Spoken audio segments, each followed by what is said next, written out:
देवकीनंदन ठाकुर जी भी हमारे साथ जुड़ गए और सवाल आप ही से पूछूंगी, क्या कुछ भी अंतहीन हो सकता है देवकीनंदन जी? कहीं तो जाकर के ये रुकेगा। देखिए, मैं एक बात मानता हूँ, राम कृष्ण और शिव ये हमारे लिए महत्वपूर्ण है, और जब तक राम कृष्ण शिव की बातें नहीं हो जाती हैं तब तक हमको नहीं रुकना चाहिए। और सनातन के ऊपर आक्रमण हुआ है, सनातनियों के साथ बुरा व्यवहार हुआ है, आजादी के बाद भी सनातनियों के साथ में बुरा व्यवहार हो रहा है। हमारे मंदिर सरकार के अंडर में है, बाकी के किसी की कोई प्रॉब्लम नहीं है। तो ये जो सारी चीजें हो रही है, क्या ये हिंदू सिर्फ हिंदू सहेगा? और अकेला हिंदू ही क्यों सहेगा? क्या सारे भाईचारे की गारंटी हिंदुओं ने ले ली है? क्या हम ही भाईचारे की ऐसी मिसाल बन जाए कि हमें मार दो, हमारे मंदिर छीन लो, हमारा धर्म भ्रष्ट कर दो, हमारी बहन बेटियों को ले जाओ, उनके 36 टुकड़े कर दो, लेकिन देश का माहौल न बिगड़े, इसके लिए हम लोग शांत बैठे रहे? ये सारी गारंटी हमारी है, पर वो सामने वाले की कोई गारंटी नहीं है। इस बार तो खुद संघ प्रमुख उसकी बात कर रहे हैं ना। ये सभी भेड़ बकरी पालकर लाखों रुपए कमा रहे हैं। क्या आप भी इनसे सीखना चाहते हैं? तो अभी डाउनलोड करें फ्रीडम ऐप। चिंता तो उनको हो रही है, वो यही बात कर रहे हैं। उन्होंने क्या कहा है? उन्होंने कहा है कि कहीं किसी को ये नहीं लगना चाहिए कि दूसरा आदमी गलत है और हम हमेशा सही होते हैं। वो ये भी कह रहे हैं कि कई बार धर्म को ठीक से सिखाया नहीं जाता है, इसी की वजह से देश में माहौल बिगड़ जाता है। धर्म को ठीक तरीके से सीखना चाहिए, समझना चाहिए। हाँ, तो ये तो अच्छी बात बोली उन्होंने कि धर्म को अच्छे से सिखाया नहीं जाता है, और ये हम और आप सब जानते हैं। अगर धर्म को अच्छे तरीके से सिखाया गया होता तो पाकिस्तान में हिंदू खत्म नहीं होते। धर्म को अच्छे तरीके से सिखाया गया होता तो हिंदू जो है अफगानिस्तान में खत्म नहीं होते। धर्म को अच्छे से सिखाया गया होता तो हमारी बहन बेटियों के पैरों में रस्सी बांधकर बांग्लादेश में सड़क पर नहीं खींची गई होती। उन्होंने एकदम सही कहा, एकदम सही कहा, और मैं इस बात से सहमत हूं। पाकिस्तान या बांग्लादेश के धर्म की बात नहीं की, हम वो तो हमारे अपने देश की बात कर रहे थे, क्योंकि भारत कैसे विश्व गुरु बनेगा उसकी चर्चा चल रही थी। उसी के चलते वो क्या बोलते हैं? वो कहते हैं कि अगर सभी खुद को भारतीय मानते हैं तो वर्चस्व की भाषा का इस्तेमाल क्यों किया जा रहा है? कौन अल्पसंख्यक है, कौन बहुसंख्यक, यहाँ सभी समान हैं। तो एक तरीके से जो भावना निकल करके आ रही है, बार बार जब आप मंदिर की मांग करते हैं, मंदिर को खोजने की कोशिश करते हैं, तो एक वर्चस्व की भाषा है और उसके बारे में वो चिंतित है। मंदिर के बात करने से किसका वर्चस्व खत्म हो रहा है या किसका बढ़ रहा है? ये वर्चस्व की बात नहीं है। राम मंदिर की लड़ाई कब से लड़ी गई? और राम मंदिर के साथ में मथुरा का कृष्ण भूमि का मंदिर जुड़ा हुआ था, काशी विश्वनाथ का मंदिर जुड़ा हुआ था, और अभी से तो केस नहीं हुए इन पे तो केस बहुत पहले से। ये वर्चस्व की लड़ाई नहीं है, ये धर्म की लड़ाई है, ये सम्मान की लड़ाई है। भगवान श्री कृष्ण की जन्मभूमि जब तक नहीं मिल जाती तब तक हिंदू जो है शांति से नहीं बैठेगा।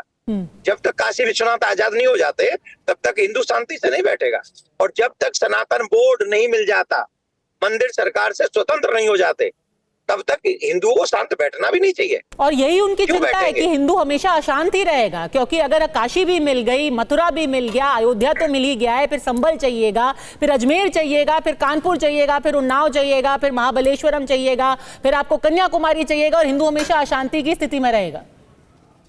नहीं, ऐसा हिंदू से बड़ा कोई शांति प्रिय व्यक्ति नहीं है विश्व में। कोई भी शांति प्रिय विश्व में हिंदुओं से ज्यादा नहीं है। हम कहीं किसी के ऊपर आक्रमण नहीं करने जाते, हम किसी के देवालय को, पूजालय को हम लोग नहीं तोड़ते हैं, हम हमारे पूजा स्थलों को तोड़ते हैं, हमारे लोगों को कन्वर्ट करते हैं, हमारे पूजा स्थलियों को तोड़ तोड़ के उनको केशव देव जी की छवि को ले जाकर के जामा मस्जिद की सीढ़ी में गाड़ देते हैं। मैंने आपके टीवी चैनल पे बहुत बड़ा शो किया है इस पे, और मैंने आप ही के टीवी चैनल पे सारे तथ्य दिखाए हैं इस पे। और मेरे भगवान की छवि के ऊपर पैर रखकर कोई चलता चला जाए और उसका अपमान किया जाएगा लगभग 500-600 वर्ष पहले से, और अभी तक चला रहा, और हम चुपचाप बैठे रहे, हम शांति से बैठे रहे। वो लोग तो कहते पार्लियामेंट भी हमारा है, तो पार्लियामेंट छोड़ दो। फिर वो कहते एयरपोर्ट हमारा है, फिर छोड़ो एयरपोर्ट। अगर पार्लियामेंट आपने छोड़ेंगे नहीं तो अशांति उनको रहेगी। फिर तो आप उसका विरोध करते हैं ना? जब वक्फ के नाम पर वो कहते हैं कि एयरपोर्ट हमारा है, पार्लियामेंट हमारा है, तो आप उसका विरोध करते हैं। आप कहते हैं कि ये सही नहीं है। अब 2024 साल में आप हर चीज पर अपना हक नहीं जमा सकते, पर फिर जब वही चीज आप करते हैं तो मुसलमान समुदाय पलट के कहता है इनको देखिए। मैं आपसे ये पूछ रहा हूँ कि वो पार्लियामेंट को अपना कह सके, ये अधिकार किसने दिया? मैंने और आपने तो नहीं दिया उनको, वक्फ बोर्ड को। ये किसने दिया था ये अधिकार? किसने बनाए थे कानून? उन्हीं का कोर्ट, उन्हीं का जजमेंट, उन्हीं का ऑर्डर, सब कुछ उन्हीं का। एक प्राइवेट संस्था को आपने इतने ऑर्डर दिए और हमारे हिंदुओं के मंदिर रख लिया आपने अपने पास में।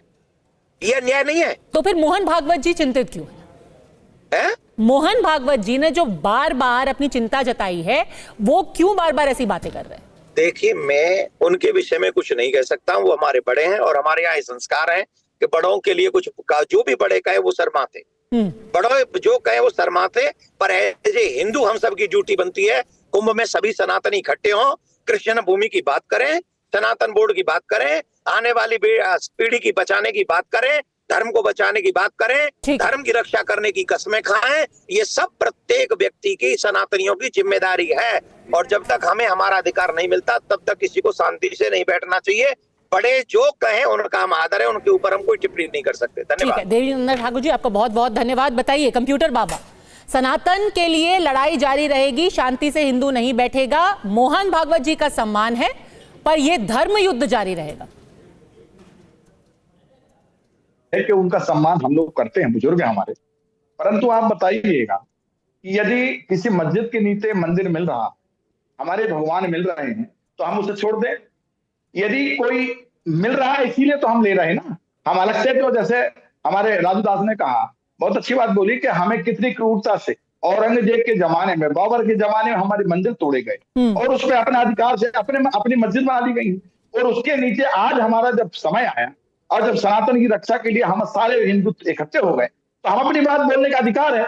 हम न्यायपालिका के द्वारा हम ये नहीं कहते कि हमारा है।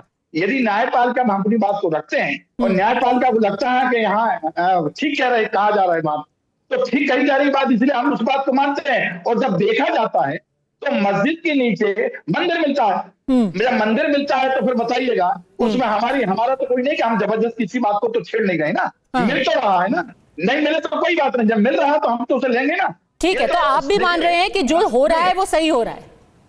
बिल्कुल। पर मोहन भागवत तो कह रहे सही नहीं हो रहा है और ये अंतहीन होता जाएगा, सदियों सदियों तक चलता रहेगा। नहीं, ये तो चलता रहेगा। उसका कारण है, जब तक मंदिर हमारे भगवान कहीं भी मिलते रहेंगे, हम तो लेते रहेंगे, अधिकार से लेते रहेंगे। सनातन अपने अधिकार से लेता रहेगा। हमारी जमीन, अभी कहा महाराज ने, उन्होंने सही कहा कि हमारी जमीन जायदाद, हमारे मंदिर है, हमारा सारी चीज सरकार के पास है और उनकी मस्जिद, उनका वक्फ बोर्ड है। मैं तो कह रहा हूँ वक्फ बोर्ड को खत्म करना चाहिए। ठीक है।